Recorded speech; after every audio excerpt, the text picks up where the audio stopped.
Hello, everybody, and welcome back to my channel. It is your girl, Molinda Jae, and I'm here to do a review of episode 3 of the Queens of R&B with SWV and Xscape that is showing on Bravo TV. Now, I know there are a lot of other things that are going on outside of the show round with the Tamar issue, and Candy and Todd was once coming at her possibly physically during the backstage of the concert. I'm like, okay, there's enough people talking about that, so I'm just going to stick to reviewing the episode. All right, so let's go ahead and get into it. So it starts off with, of course, a flash of Tiny and her daughter Eris doing some escape steps on her porch, and then it switches over to Candy asking Ace how many subscribers that he has on his YouTube channel, which is like 17,000 and some change. And I'm like, can we switch subscriber count? Okay. But good job for Ace. Keep up the good work. And then we switch over to Tamika asking her daughter how she's doing in school, and her daughter's like, you already asked me that. And Tamika was like, why you gotta be cock a attitude with me? And then she was also discussing, you got that from your daddy's side. Then again, probably got it from my side. But other than that, the daughter was like, it's fine, mom. School is fine. But other than that, the actual scene goes into Nashville, Tennessee, where Taj lives at. Specifically, Taj is meeting Tasha at the National African American Music Museum. And yes, I want to take a trip there because it's been a long time since I've been in Nashville, period. So, yeah, I'm going to be looking out for some dates to go there. But yes, Taj and Tasha meet up and they have a little conversation. And also, Taj is basically not only talking to Tasha about how she's doing and stuff like that, but also she wanted her to see an image of the group that was performing that is plastered on the wall. As as you're viewing a museum, you're seeing all the artists on the wall and their accolades and their stats and stuff like that. And Taj was like, bringing Tasha back to, I wouldn't say back to reality, but she wants Tosh to, it seems like Taj feels like Tasha is being left out to some degree, to where she wanted to, because it seems like she's distant from not only the collaboration, but also her own group itself. So she wanted, it was like a field trip to bring her back to memory lane. Okay. With giving her the reassurance, like, look at you. This is what you all have accomplished, and we can still do that as long as we are on the same page. And then Taj was just telling Tasha, I just want you to look at yourself and look at all that you have achieved so far. And then that's when Tasha had mentioned that she had, the reason of her already being in Nashville was because of visiting the record label, the gospel sector of Motown in the Nashville area, about a solo deal. And then, of course, Taj was taken back about it a little bit because, we're doing this collaborative celebration of 30 years, and you're venturing out, looking for labels to grasp your solo project so you can launch. And Taj is asking her, how is this going to play effect to what is going on with us doing this collaborative tour and stuff like that. And Tasha was just given the roundabout answers because even though she told her about the solo deal and stuff, because Taj also asked her, did you tell the group yet? And she said no, because she's again waiting for it to be signed, sealed, and delivered. She's continuing to move in silence until everything falls into place, rightfully so she could be able to successfully launch her solo career. And low key, Tasha, I still feel like you, even though Taj is trustworthy and all, I still feel like you should have just still kept it under wraps until it was signed, sealed, and delivered. Even though the single is already out, I have not listened to it yet, but I'll listen to it because Tasha does have a beautiful voice and all. But other than that, I still would have kept my mouth shut until everything was done, because as we go further along to the episode, Taj tells Candy and Candy tells Tiny, and then now everybody knows about the solo project. Okay, which segue into body shaming, get back out. Okay, I get that. Segue to Coco visiting her friends in Virginia Beach, at a lounge per se, and they discuss them missing each other, and you know how you catch up with your girlfriends and stuff like that. And one of the friends, LaTroy, I believe that's his name, he asked Coco how she was doing, because you know before then we all seen Coco. If you have seen the SWV show way back when, back in the day, we would see Coco, you know, wanting to venture out, still be solo, and not sure of coming back together as a group in hindsight.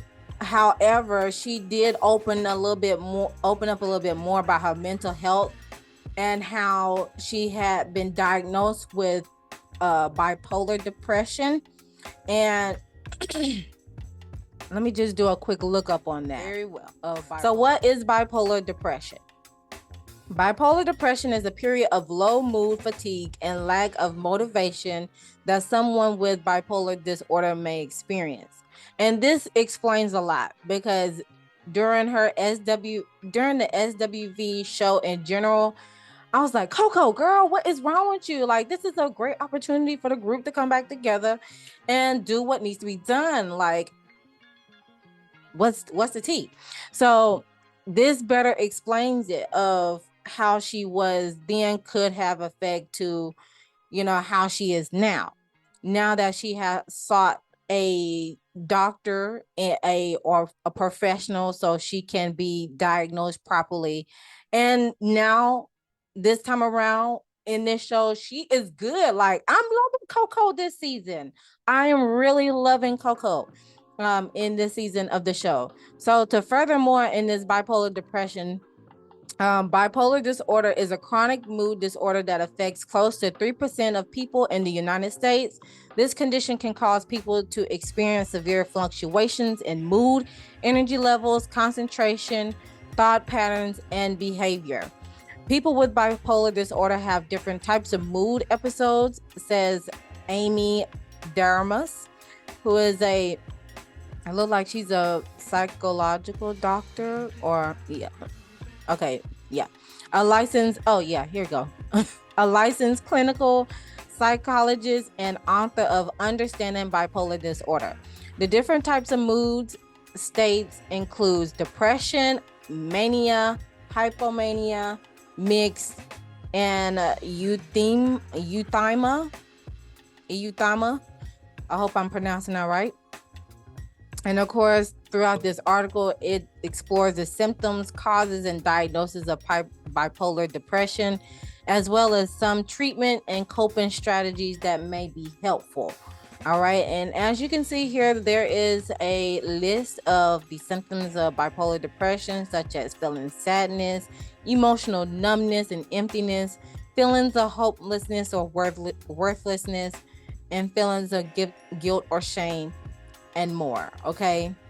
All right. So that's what's happening there, as far as like the medical gist of it all, of her diagnosis. And she said she was prescribed medication. She has calmed down since then. And like I said, it really shows. And I'm really loving Coco this season. And she did mention the final straw for her of wanting to seek help and professional help was she had thoughts of offing somebody. So I'm glad Coco has got that under wraps and feeling good, living life and all the good things. All right. And then switch over to the next scene where SWV is traveling to Pittsburgh. And it's just, again, this is just refreshing to the reality TV sector, especially dealing with girl groups in this capacity of showing how the groups can come back together on one accord and not only make more coin than what they used to, but also it gives audience from young to old a taste of good music that actually was universal. Okay. All right, it gives people a chance to reminisce on the good days when the song came out and which was their favorite song, and the list goes forward. Okay, switch on over to the next scene, which was Tamika at Tamika's house, where Mama Gloria is paying a visit to Tamika, and this is more like a reconciliation dinner per se, because Tamika cooked her mother's favorite meal, which was salmon, and looked like some mixed vegetables too, and some rice. I love salmon, by the way. But other than that, this was basically a candid convo between both of them. And it seems like Mama Gloria this time around, whether the producers had something to do with it or not, it really feels like this time around that she is really trying to figure out what is going on with Tamika and why she is acting out in this type of way. And as I stated in my previous video, that once somebody, whether they're a child or a family member, is stepping out of the norm and starting to speak up, especially if you're the type of person that has been suffering in silence per se, or just being seen and not heard, or on the flip side, you may have been saying things and people still not comprehending what you're saying because they're flipping everything that you said in their head to make it, gaslighting you per se. So they have the conversation, and Mama Gloria asks Tamika, what is really going on? Tell me. And Tamika tells her, I don't like the way I've been treated. It feels like Tasha is the favorite child, because if I'm not appeasing Tasha, then you're not appeasing me.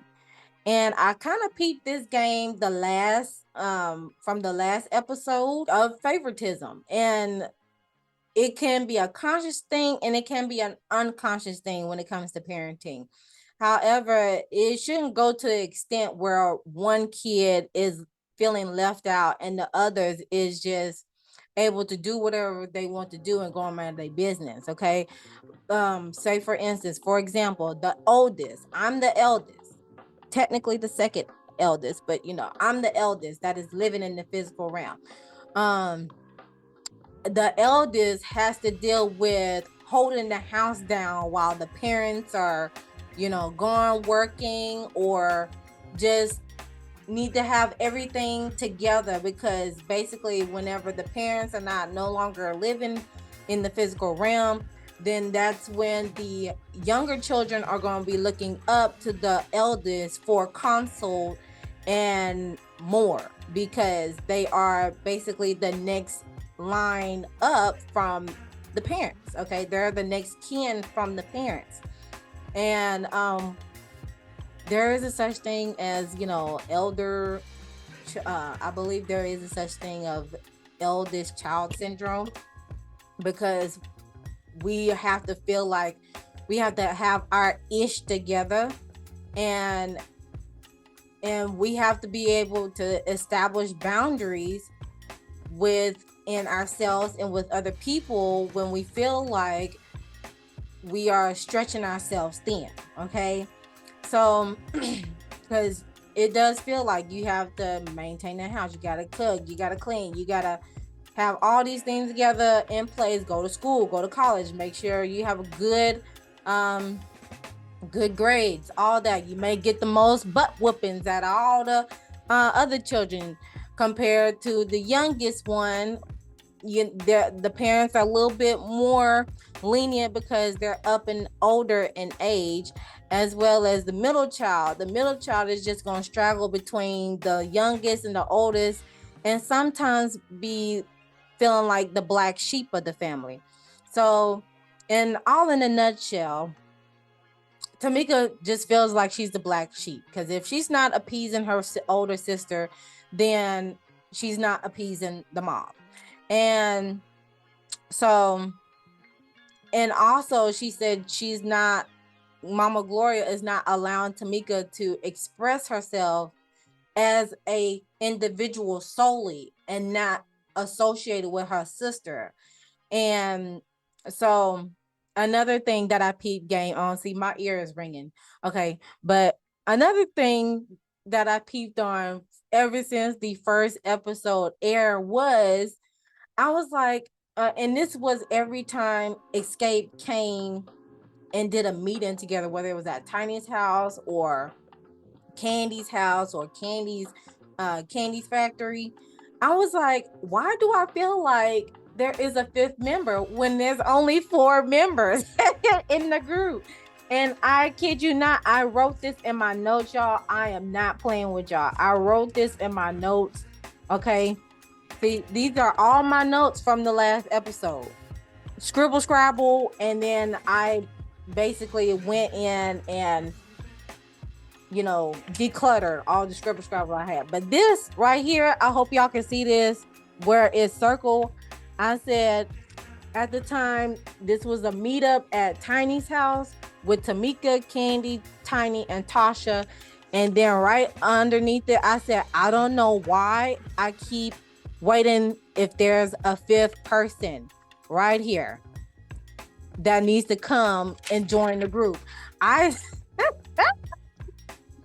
And when Mama Gloria said, I am the 5th member, I am the one to put the mic in your hand and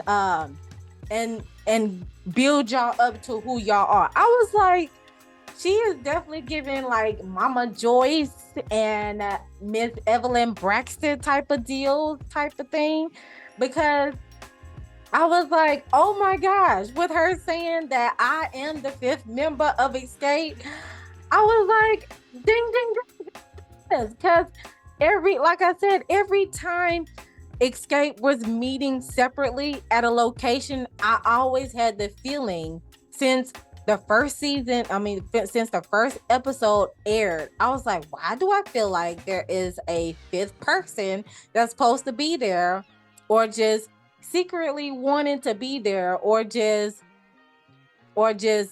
being the fly on the wall, but it's only 4 members of the group.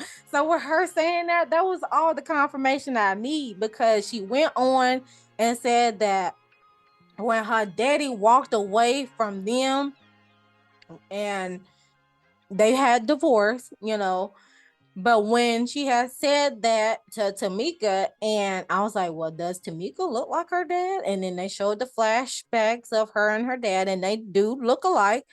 And Tamika went in further detail and confirmed that her, not only she looked like her dad, but she's a daddy's girl, and they act alike. I was like, well, here we go. There is the mold that need to be broken. Okay. So basically the mother's resentment of the father leaving has caused her to not only start over, because she went from a married woman that I'm pretty sure she was a homemaker at the time, being a married woman, because you got to look at the times too. And then with the husband leaving, their daddy leaving and divorcing, it caused what happens with a divorce with women, especially when they have given their their all, or basically allowed someone to take care of them, because biblically that's what it's supposed to be have done. You know, he's supposed to be the head of the house and the breadwinner and yada yada yada. So I was like, okay, due to her having this drastic sudden change happening with her being divorced from her father, it caused her to start over. If there's no funds on the side, you know, have to have the elder say, make sure you have a rainy day fund on the side. And it's just no shade. It's just, you just have to be prepared, because you just never know. Okay. And so she went from basically a housewife, housemaker, or a homemaker, to a single mom.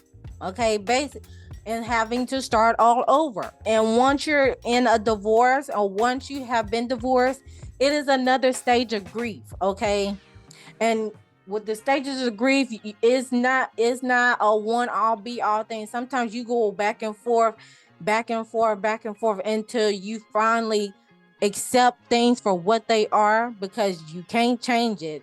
However, if there's room for reconciliation and another marriage or another relationship, then so be it. If it's meant to be, it'll be. But at the end of the day, with that significant change happening in their lives at the moment, it has caused the mother to basically start all over and get into her bag and figure out what she needs to do so her family can continue to survive.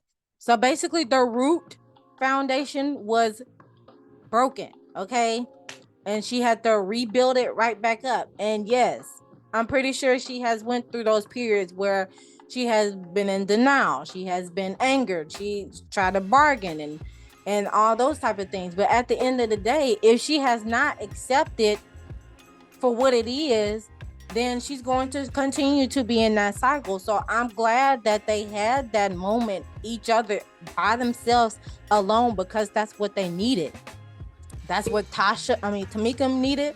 That's what Mama Gloria needed. Okay, a one-on-one together, so they can be back on one accord again. But at the end of the day, Tamika said, as long as you are considerate of my feelings and validating them when they're needed at the time, and respecting my boundaries that I'm putting on, not only for myself but for you and everybody else, as well as I continue to live my life in my truth, then we could be good. Okay, there's no hard feelings at the end of the day. So I'm very proud of both of them. And at the same time, it can come off as arrogant for Mama Gloria to say, look at me, because when it comes to the day of social media, a lot of people don't like looking in each other's eyes when it comes to communicating. Let's be real. Let's be honest. We would rather text somebody or email them that we're breaking up with them, or we're apologizing, or we're trying to get our point across. The form of communication with eye contact, it is beginning to crumble all the way, because people don't know how to communicate with each other. So with her mother asking Tamika to look at her, she is just simply saying, I am being sincere. We seeing eye to eye now. I am coming to you sincerely, apologizing. And there is no hard feelings, and I still love you at the end of the day. And because once you connect with the eye on eye contact, that means you're serious. That means we're in business. Okay. So so that's another thing I want to point out too, because it may seem arrogant of Mama raising her voice saying, look at me. Like literally, she is trying in order for anything to be considered communicated properly is with eye contact. Okay. So eye contact and understanding, active listening. All right. So now that we got that out the way, all right. Furthermore, into the scene with Taj and Candy meeting up at Candy's house. Okay. Um, Candy had asked about Taj on how was Africa, and Taj said she enjoyed it, she loved it. And Taj had also mentioned to Candy, like, I met someone at, or I ran into someone while in Nashville, and Candy was like, who? And Taj said, Tasha. I met up with Tasha, and that's when Taj had mentioned about Tasha venturing out and seeking a solo career, which it catches Candy off guard just a smidge, but from the looks of it, it is not surprising. Candy is given the impression like it's not surprising because we've seen this before. Type of 5 repeated patterns of Tasha wanting to seek a solo venture, going out to other record labels to see which one is going to bite first, and and and when that is happening for Tasha, the vibe that, well, the way Candy explained it, she said whenever Tasha gets in that mode of seeking a solo venture, like she did when they were younger, is that she's starting to look at the group a little side out a little bit, as if she wants to be there but don't want to be there, like she can physically be there but mentally checked out at the same time, type of deal. So I was like, whoop, Taj and told Candy, oop. And so again, and then Taj had confirmed with Candy saying, we went through that same thing with Coco. She wanted to go out solo, got a deal, ventured out, and I was not having it, because what does it do? It just dismantled the group, causing the other people to basically fend for themselves when they don't have like extra stream of income rolling in. So that's a thing that people should look out for whenever they do either start a business with more than one person, as well as doing a girl group or a boy group. Always have a backup plan, because there's always going to be somebody that want to seek a solo venture out, whether it be one or two out of two people out of the group. There's always going to be somebody seeking a solo deal, because they feel in their heart at that time that they want to do more. And with them being in a group, is like the group is holding me back from living my true purpose or living my true passion, type of deal. So that's what I call from that segment when it comes to being in a relationship, as well as going into business with other people, whether it's joining a girl group or a boy group or just a group in general. Have a backup plan, okay? Have a backup plan. It's no different from you going into the music industry and you only make it to a certain point, or you're going to the athletic realm and you're a player out in the field or in the sideline. It doesn't hurt to have an extra stream of income rolling in just in case, so you won't be in debt. All right. Now we're going into, and speaking of second income, we're going to segue into Lily's segment, which she goes out with her son, Kyrie. And Lily has mentioned she has two kids, Kyrie and Margaret. And Kyrie is a rapper. And Lily was like, well, he's not only he's talented, but he's also trying to utilize my resources and connections to excel in his career. And I like the approach Lily has with her kids, especially when it comes to her son, since he wants to be in the music industry. And Lily, from what Lily had stated, that I'm going to let the door open for you. but I can only do so much because I don't want you to struggle, but I want you to trust the process. And what was the phrase she said? You can't skip the process, because if you start taking shortcuts along the way to get where you need to go, then there's really no sense of wisdom or experience that you can send to that you can give to other people when they're seeking counsel from you and asking you those burning questions. How did you do it? What did you do to get here? And those type of things. So I like the fact that Lily's approach when it comes to, even though her child wants to be in the music sector as she is simply saying, trust the process.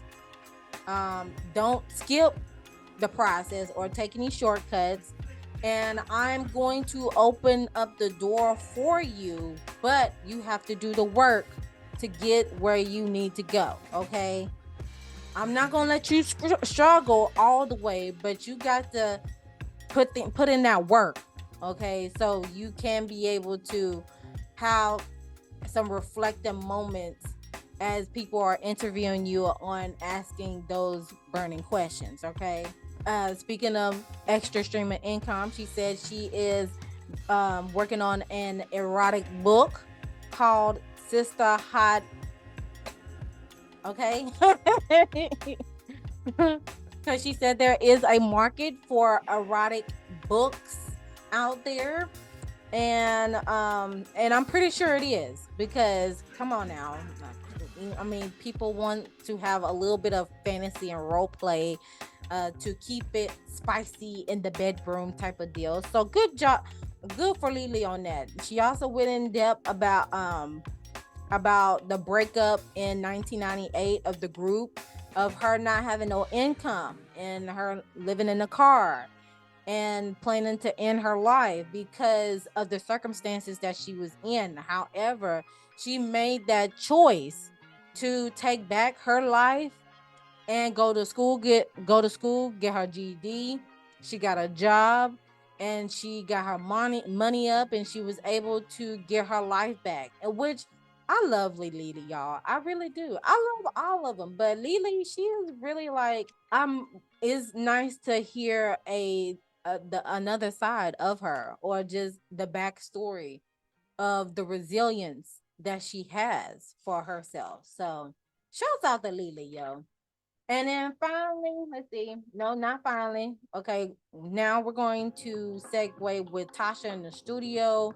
She's working on a gospel album per usual. Then that's when Rocky come in, doing the most, acting like referencing the Ike Turner, of anime being in the booth, which that does not surprise me.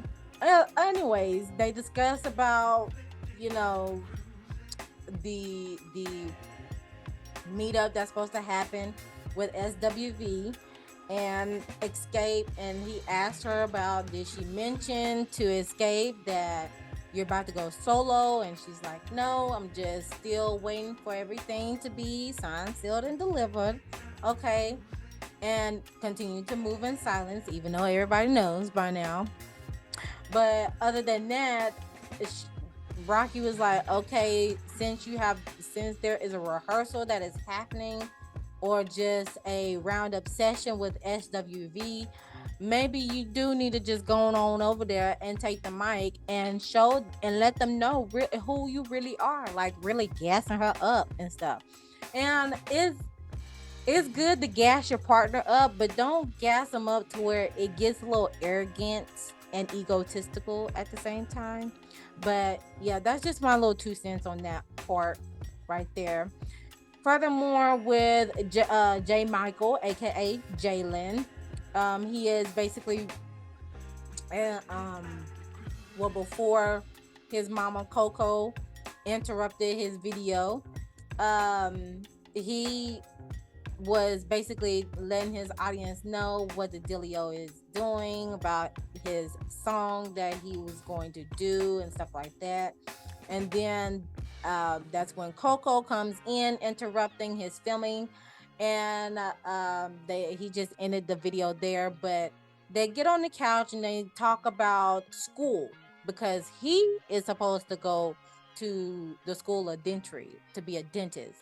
On the flip side, the other son is a emo rapper. So there's already somebody in the music industry. There's already a kid or a child in the music industry. And with the second child, okay, this is when the parent's expectation goes for the turn, okay? Meaning Coco, since Coco has a son already in the music industry, she wanted the other son to go to school and actually have an education because the eldest doesn't is not in school, and Coco didn't have a chance to go to school. So she wanted Jalen to go to school to break the mold because he is smart as a whip. Per Coco, that's what she said, and I'm pretty sure he is because I mean the teeth is teething like the teeth, his teeth is A1 pearly white, okay? But other than that, they discussed the schooling and him not wanting to go to school anymore and wanting to pursue his music career. And Coco was like, no, like, this is what I wanted you to do. And you make good grades. I am paying for college. Can we switch? But anyways, I'm paying for college and you're able to make good grades like this and yada yada yada. And Jalen was like, I know, but I just feel like I would like to explore the venture of my singing career. And Coco was like, I mean, you could tell Coco was disappointed because, as I stated before, and as she stated, you know, your brother ain't went to college, I ain't went to college, and I don't think her mother went to college either. But either way it go, she wanted Jalen to break the mold, to at least have some type of education, because again, the music industry is not guaranteed. It's like an up and down type of thing. So that's when he was like, okay, let's go ahead and call grandma, because Coco was like, your grandma is not gonna be happy about this. So he was like, okay, let's go. Well, let's call her. So they call her, and he told her what the deal is of him not wanting to go to school anymore. And you know, grandma, she's a little bit disappointed, but at the same time, she was like understanding. And this is the thing that we all need to like keep game at, if you haven't already, is that the grandparents are a little bit more lenient on the grandchildren, right? Okay, than the parent. All right. AKA, for example, if I say no to my son, he'll probably ask his grandma and there'll be a yeah. And I'm like, hello, I'm here. I said no. But hey, sometimes he gets his way with his grandma. Well, most of the time he gets his way with his grandma. So shout out to all the grandmas out there, all the grandmas, and all the things of the things. But while Jalen is explaining his scenario, like, okay, since I can't drop out of school fully, how about I'll just take a gap year, aka a year off, and to pursue my singing career, and if it works out, fine, and if not, then I'll just continue to go back to school. And grandma was more accepting of that plan because at least it is some proposition of not giving up of pursuing school. But hey, low key, if you don't want to go to school out there, peeps, I feel like I have to say this every time when there's like an educational type of deal of someone dropping out of school. One, school is not for everybody. Two, if you don't want to go to a 4-year college, there's always 2-year colleges out there for half of the cost, or seek a fast track program like real estate, nursing, welding, all those. Seek a trade or a fast track, cosmetology too. Seek a fast track program so you can have something underneath your belt in case the first plan didn't go as planned. All right. But, and nonetheless, at least there's a plan in place of him taking a gap year. And Coco was like, well, you, and Mama was like, well, that was then. This is now. Things have changed.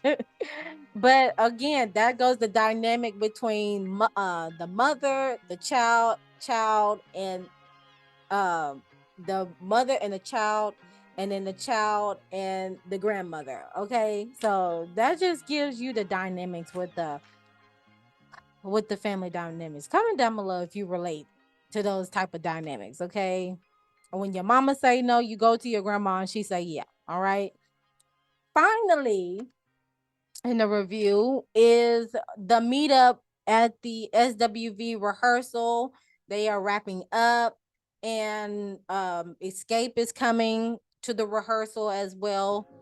Basically, it's just a whole big meeting to figure out the logistics and the creative portion of the collaborative tour. Taj mentioned, well, everybody, first off, everybody is in agreement with the collaborative show or the collaborative tour approach. Candy, on the other hand, she mentions the logistics of a thing because the managers did explain, the managers Dan and John, SWV's managers, they mentioned that they have a month to prepare, and or they just can they have a month out to do a test run and see how things are going, and then they can move on for then. So Candy goes a little bit further, like, okay, so who will be headlining? I feel like Xscape should be headlining due to us wrapping up or finishing up our tours. We always headline for our tours, blah, blah, blah. And Taj is caught off guard. SWV is caught off guard in general because it's just like, didn't we just agree to a collaborative tour? And Taj is like, well, how about we just co-headline for each other? I'm like, I'm here for it, Taj. But again, Candy goes a little bit more about, okay, what about the graphics? Because, you know, when you're headlining, of course, it's just gonna be the group and the big letters. Like, she was going all the way down to it, which I get it. She's a businesswoman, all that. And of course, with the other performers, it's like the smaller lettering and stuff like that. Flashback how Monique was disputing her comedy or her segment with DL Hughley of the lettering, the font. Well, I'm not the font, but like the size of the lettering, it matters in a graphic. Okay, it matters because why? It shows the headliner in big letters, and then the other performers in smaller print with their image on there. So I'm like, I agree with Taj with doing not only the collaborative tour, but also co-headlining. Like, because it's 30 years of both of the groups being together. So why not just do it both at the same dang time? But if you want to set precedents in this goddamn thing, SWV should headline, all right? But if you're going by numbers and stats and stuff, I mean, maybe Xscape holds the numbers and stuff like that. But SWV is universal, so it's a lot of play into that. But to just make it less confusing, just collaborate, just co-headline, for crying out loud. Because you got Coco over here. Do you know what the heck you are talking to?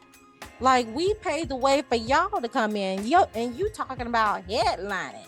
And then Lily was like, girl, it's supposed to be a celebration between both of us, and you over here talking about Xscape. Low-key, she was low-key pitching the thing of Xscape needing the headline, the show, and stuff like that. And then Tiny over here is talking about the fan base, because the fan base and the following because when it comes to TV, yes, we see Tiny and Candy the most out of all the girls or all the women in the group.